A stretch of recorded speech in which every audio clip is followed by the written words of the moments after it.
parents arranged for the marriage, and it was like a 2 months gap from the arrangement to the marriage. And immediately after marriage, like he said, like, I don't like you, I just want to leave, and he left. Even I was pleading him, I was begging him, and I was asking him to come back, but it never happened. If he is not going to come to me, I want to die that. If he is going to be separated from me, I should die. The day I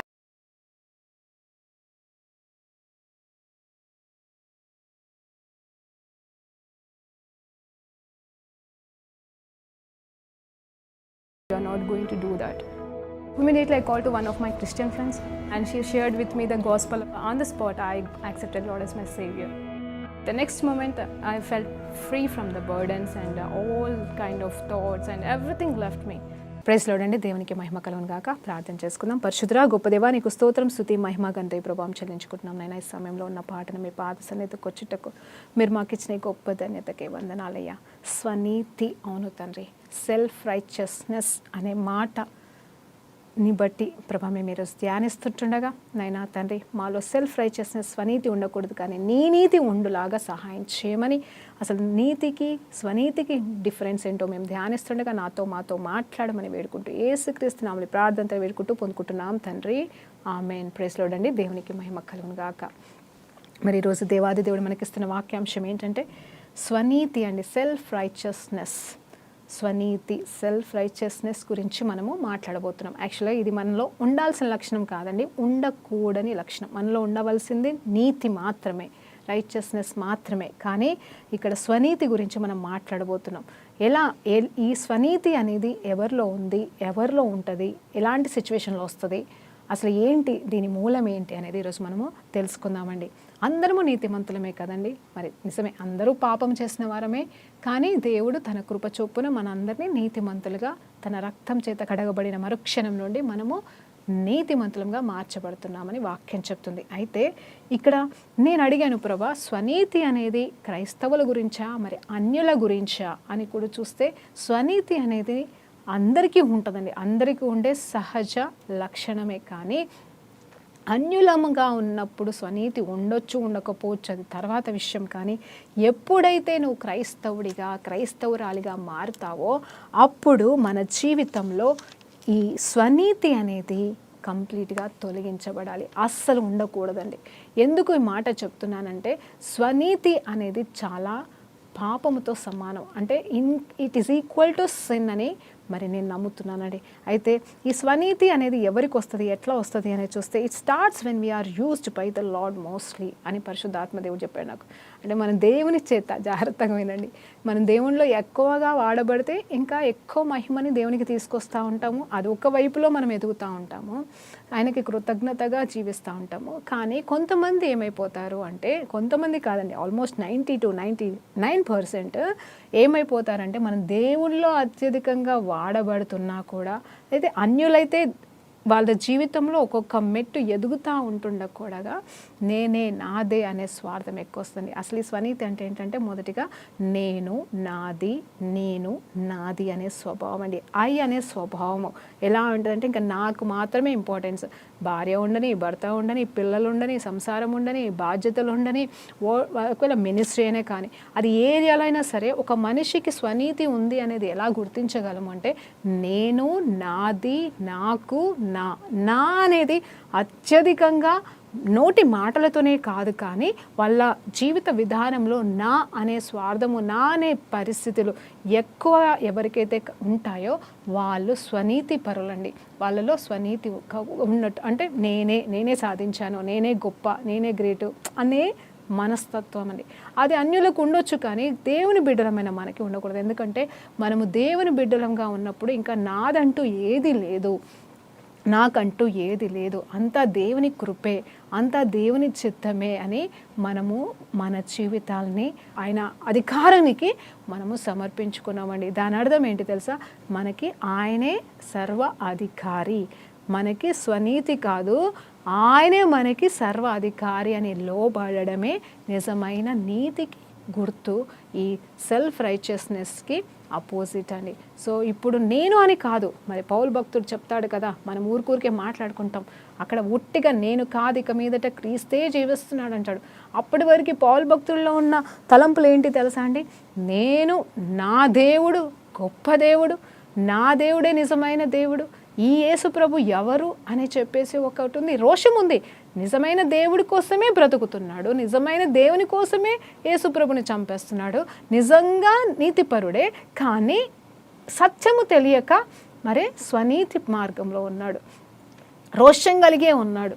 మరి నా దేవుని కోసం నేను ఏదో చేస్తున్నానని అనుకుంటున్నాడు, కానీ సత్యము తెలియక సొంత జ్ఞానంతో బ్రతుకుతూ మరి ఎంతో మందిని క్రీస్తుని వెంబడిస్తున్న వారిని చంపేశాడు. ఎప్పుడైతే సౌలా సౌలా అని దేవుని స్వరం విన్నాడో మరుక్షణమే కుప్పగూలిపోయి, నేను ఇక మీదట నేను కాదు ప్రభువా, క్రీస్తే నాలో ఉన్నాడని మరి క్రీస్తుని వ్యతిరేకించిన ఈ వ్యక్తి క్రీస్తు పూర్ణుడిగా మారిపోయాడు. అప్పటి నుండి ఆయనలో తన స్వనీతి అనే దాన్ని పాతి పెట్టేశాడు, తొలగించేసుకున్నాడు, కడిగేసుకున్నాడు.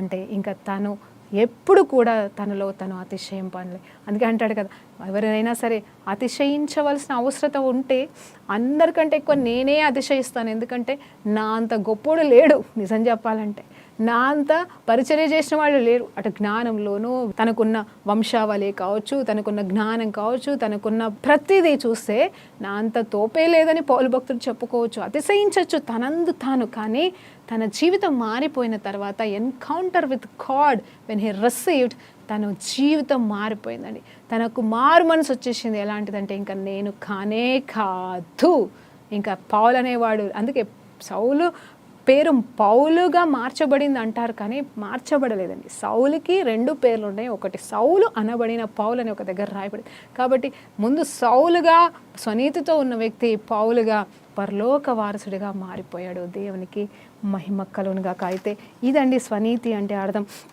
అంటే నేను అనే స్వభావం అధికంగా ఉన్న లక్షణాలు స్వనీతికి అర్థం. చాలామందికి అది లేదంటారా? తప్పకుండా ఉంది. నా సంఘం, నా చర్చ్, నాది నాది నాది అని ఎక్కువ మంది అనుకుంటూ ఉంటారు. అంటే ఒక్కటండి, నాది అనుకోవడం తప్పు కాదండి.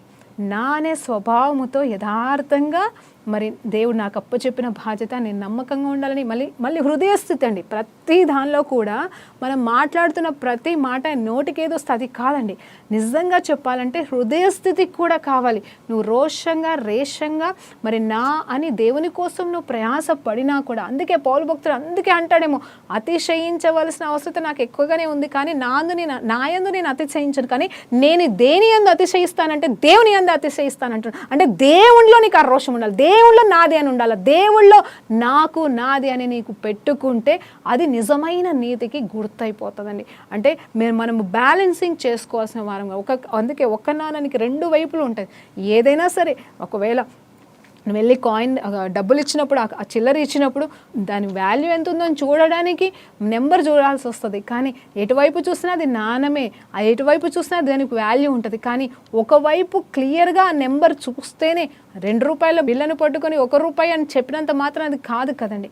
కాకపోతే ఏంటంటే క్లారిటీ కావాలి. మరి డబ్బులే కదా అంటే తీసుకుంటే కాదు, నీకు రూపాయి కావాలంటే రూపాయి, 2 రూపాయలు కావాలంటే 2 రూపాయల బిల్లు కావాలి, కాబట్టి దాని ప్రకారం వెళ్తాం. అలాగే ఇక్కడ కూడా ఒక స్పష్టత అనేది మనకు ఉండాలి. అది 2 వైపులనే ఉంటుంది, కానీ ఒక ముద్ర, ఒక కరెక్ట్ నెంబర్ అనేది మనకు కావాలి. కాబట్టి ఆ సత్యం అనేది మనకు కావాలండి ఇక్కడ. సో నువ్వు స్వనీతితో ఉన్నావా, నీతితో ఉన్నావా, ఆ నీతిలో ఎలాంటి నీతితో నువ్వు ఉన్నావు, స్వనీతిలో ఎలాంటి స్వార్థంతో నువ్వు ఉన్నావు. ఇంకా స్వనీతి అంటే ఇంకా మొత్తం స్వార్థమే, కానీ నీతిలో కూడా మరి ఇట్లా నాలో కూడా అనే స్వార్థం కూడా ఉండొచ్చు, కానీ అది యథార్థమైనది. దేవునికి మహిమ కలుగునుగాక.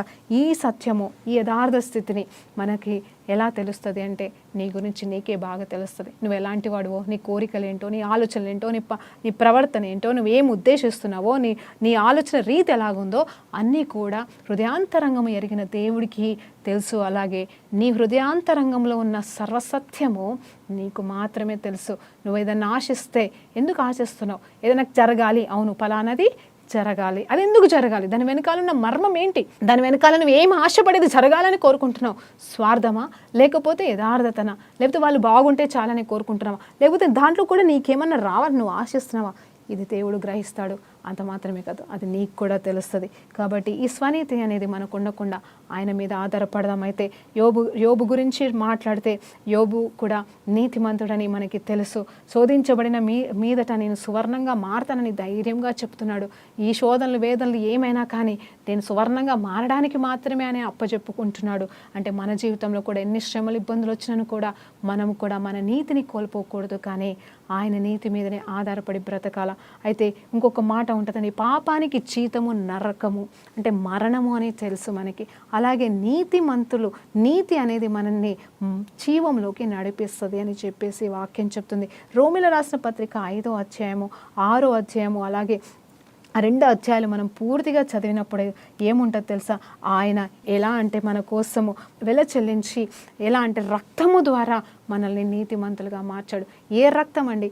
నిష్కలంకమైనది, మచ్చలేనిది, పాపము లేని ఆయన పరిశుద్ధ రక్తము మరి మన కోసం చిలకరించబడినప్పుడు ఆ రక్తం ద్వారా మనం నీతిమంతులుగా మార్చబడుతున్నామని మరి మంచిగా వర్ణిస్తూ ఉంటాడు. ఆ తర్వాత ఎజ్కియాని చూసినప్పుడు తను కూడా మరి ఎన్నో అద్భుతాలు, మరి ఒకసారి ఆలోచిస్తే ఆయన కూడా ఎన్నో అద్భుతాలు సూచక్రియలు చూస్తాడు.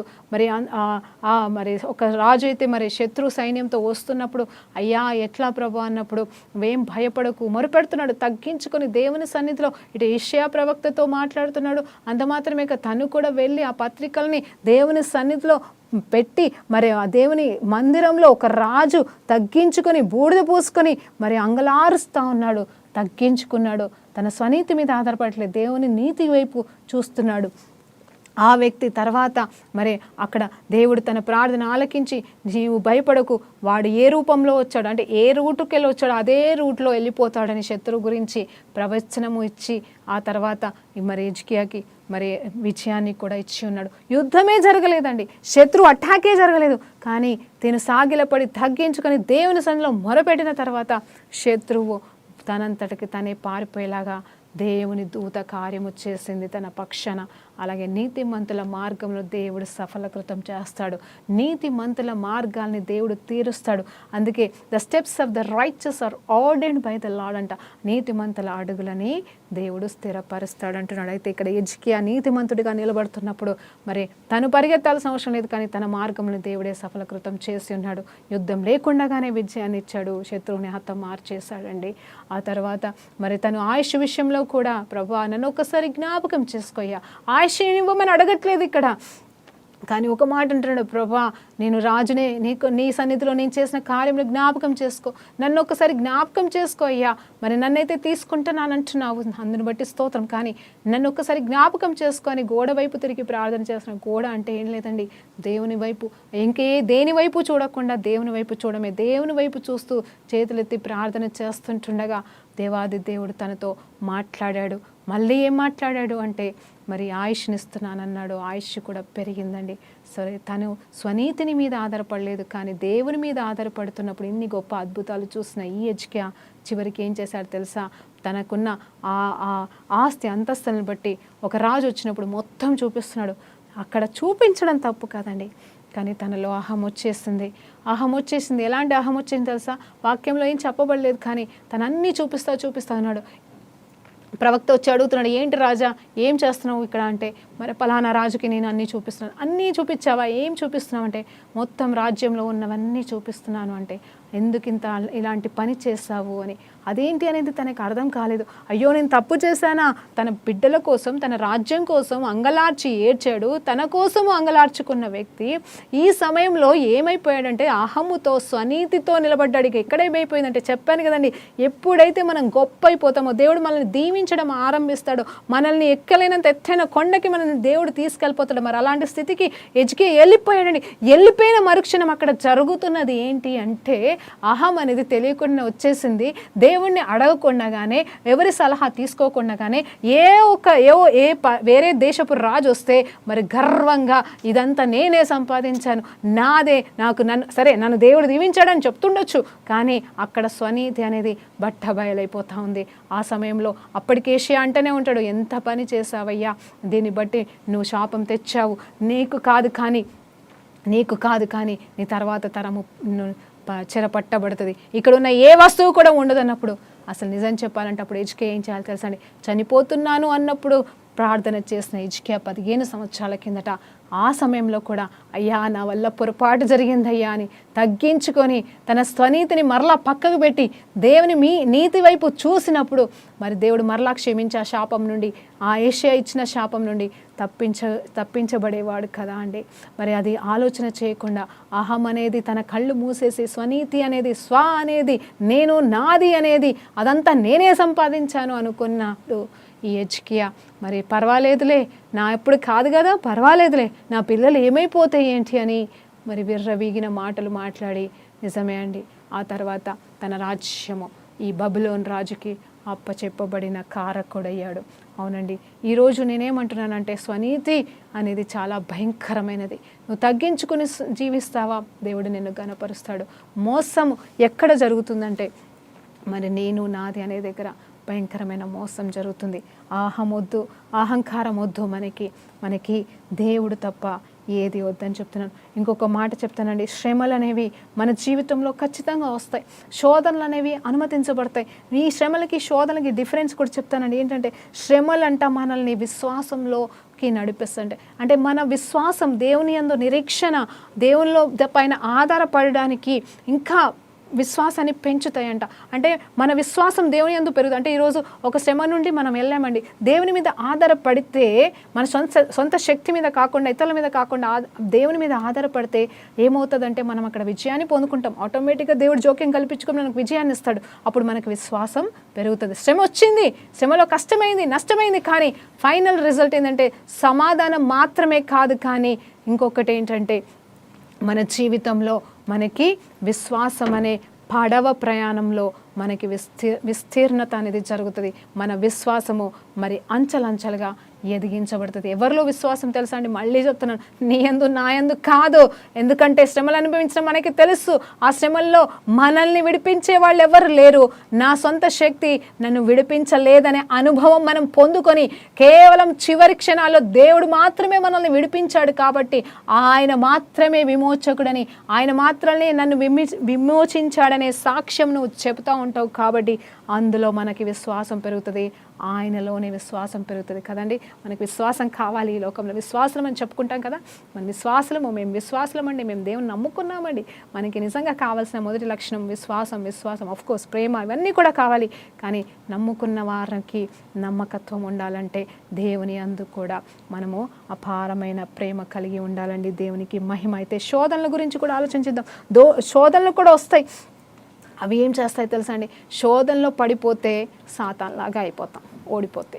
శోధనలో గెలిస్తే, అంటే దేవుని మీద ఆధారపడి దేవుని సహాయం పొందుకొని, దేవుడు అన్నాడు కదా శోధనను జయించండి, ఆ శక్తి మీకు ఇచ్చినాను, శోధనలు వస్తాయి, తప్పిపోండి, పారిపోండి, శోధకుడి నుండి పారిపోండి, శోధకుడిని గద్దించండి అంటాడు. పరిస్థితులను గద్దించండి. శ్రమలైతే మనం తప్పించుకోలేమండి, విడిపించే దేవుడు మనకున్నాడు. శోధన అయితే మనమే బయటకు రావాలి. దానికి కావాల్సిన శక్తి మన ఆత్మవిశ్వాసం కావాలి. దేవుడైతే తప్పించడానికి సిద్ధంగా ఉంటాడు, కానీ మన అనుమతి లేకుండా దేవుడు మనల్ని ఏ శోధన నుండి విడిపించలేడు. కాబట్టి ఆ శోధన నుండి మనం విడిపించబడాలి అనేది మనం కోరుకోవాలంటే ఆయన మీదనే ఆధారపడాలి. అలాగే ఆయనకి పర్మిషన్ ఇచ్చినప్పుడు మనం ఏమైపోతాం తెలుసా అండి, ఆ శోధన గెలిపిస్తే 100% స్టెప్ బై స్టెప్, ఒక శోధనలో గెలిస్తే మళ్ళీ ఇంకో శోధనలో గెలిస్తే, అలా ఒక్కొక్క శోధన తర్వాత ఎన్నో శోధనల నుండి మనం గెలుచుకుంటూ వెళ్ళిపోతే మనకి ఏమొస్తుందో తెలుసా అండి, ఆయన స్వరూపం వస్తుందండి. చూడండి, స్వనీతికి వెళ్ళి ఆయన స్వరూపంలోకి వెళ్ళిపోతాం. దేవునికి మహిమ కలుగునుగాక. ఆయన నీతి కేవలం దానముగా మనకి ఇచ్చిన్నాడు, కానీ ఆయన పోలిక కూడా మనము సంపాదించుకోగలము. నేను అంటున్నది ఏంటంటే అది మన శక్తి కాదు, కానీ ఆయన కృపనే అది కూడా. కానీ ఆయన కోరుకుంటున్న ఆయన లక్షణాలు, ఆయన స్వభావం, ఆయన మనస్సు, ఆయన లాగా ఆయనతో నడిచే జీవితం, అబ్బా ఎంత బాగుంటుందండి. అది ఈ లోకంలోనే మనమే అలా నడుస్తే ఎంత బాగుంటుందండి. దేవునికి మహిమ కలుగును గాక. ఆ రీతిగా దేవుడు మన జీవితంలో శ్రమల నుండి, శోధనల నుండి కూడా మనకి విజయాన్ని, విశ్వాసాన్ని పెంచడం, మనం ఆయన స్వరూపంలో మార్చబడ్డం అనేది జరుగుతుంది. ఒకవేళ నీ స్వనీతి అనేది నిన్ను పట్టుకొని పీడిస్తే ఈ శోధనని నువ్వు జయించలేవు, ఈ శ్రమల్ని నువ్వు జయించలేవు. నానే స్వభావం నీలో ఉంటే ఒక్క శ్రమ కూడా నువ్వు తట్టుకోలేవమ్మా, తట్టుకోలేవు. ఎందుకంటే ఫస్ట్ నీకు బాగానే అనిపిస్తుంది, నేను జయించగలను, నేను అది ఇది అని. కానీ లాస్ట్కి వచ్చేసరికి నువ్వు ఓడిపోతావు, కృంగిపోతావు, పడిపోతావు, సాతానికి బానిసవైపోతావు. అప్పుడు నీ జీవితము నరకమే. ఈ లోకములోనే నరకము, పరలోకానికి కూడా వెళ్ళకుండా నరకమే నీకు మిగిలిపోతుంది. కాబట్టి ఈరోజు ఈ స్వనీతి నుండి మనము విడుదల పొందుకోవాల్సిన వారంగా ఉన్నామండి. ఆ తర్వాత ఇంకొక మాట కూడా చెప్పి మరి ముగింపులో మరి రోమీల రాసిన పత్రిక 5వ అధ్యాయం 19-20 వచనాలలో క్లుప్తంగా క్లియర్గా రాయబడిందంటే ఆయన కృప అంట విస్తరించబడుతుందంట. ఏ రీతిగా తెలుసా? మన పాపం విస్తరించబడుతుంటుండగా ఆయన కృప కూడా విస్తరించబడుతుంది. అదేంటండి, పాపం విస్తరించబడుతుంటుండగా కృప విస్తరించబడట ఏంటి అనేది కూడా అందరికీ వచ్చే డౌటే. కానీ అక్కడ ఏముంటుంది? By his blood alone we are made righteous and by the obedience of Jesus also by his righteousness అంట. చూడండి, ఆయన విధేయత వలనే, ఆయన కార్చిన రక్తము వలనే, ఆయన వలననే మనకు మరి విమోచన కలిగింది. ఆ విమోచన అనేది మనల్ని నీతిమంతులుగా చేసింది. ఆ నీతికి కారణం ఏంటి అంటే, మరలా చెప్తున్నాను, ఆయన కృప విస్తరణ జరగడమే. ఒకసారి చదువుదామండి. రోమీల రాసిన పత్రిక 5వ అధ్యాయం 19-20 వచనాలు. ఏలయనగా ఒక మనుషుని అవిధేయత వలన అనేకులు పాపులుగా ఎలాగూ చేయబడుతారో అలాగే ఒకని విధేయత వలన అనేకులు నీతిమంతులుగా చేయబడుతురు. మరియు అపరాధము విస్తరించినట్లు ధర్మశాస్త్రము ప్రవేశించను, అయినను పాపము మరణమును ఆధారము చేసుకొని ఎలాగు ఏలెనో అలాగే నిత్య జీవము కలుగుటకై నీతి ద్వారా కృపయు మన ప్రభువైన యేసుక్రీస్తు మూలముగా ఏలు నిమిత్తము పాపం ఎక్కడ విస్తరించెనో అక్కడ కృప అపరితముగా విస్తరించెను. ఇక్కడ చూడండి, ఎలాగూ అని మాట్లాడుతూ ఉన్నాడు. అంటే ఎట్లా అనేది చెప్తా ఉన్నాడు. నీతిమంతులుగా చేయబడుదురు అంట. ఎలా? కేవలం ఆయన కార్చిన రక్తము ద్వారా. అంత మాత్రమే కాదు, అపరాధములు విస్తరించినట్లు ధర్మశాస్త్రం అనేది ప్రవేశించబడిందంట. అయినను పాపము మరణమును ఆధారము చేసుకొని ఎలాగు ఏలను. చూడండి, పాపం అంట ఎవరిని ఆధారం చేసుకుంది? మరణాన్ని. అంటే పాపానికి జీతము మరణమే, మరణం వైపే వెళ్ళిపోతాం. కాబట్టి దాన్ని ఎట్లా ఆధారము చేసుకుందో ఈ పాపము మరణం అంటే ఫ్లో, అంటే ఇట్స్ ఏ ప్యారలల్ అనమాట. పాపం ఉన్న చోట మరణము, మరణం ఉన్న చోట పాపమే.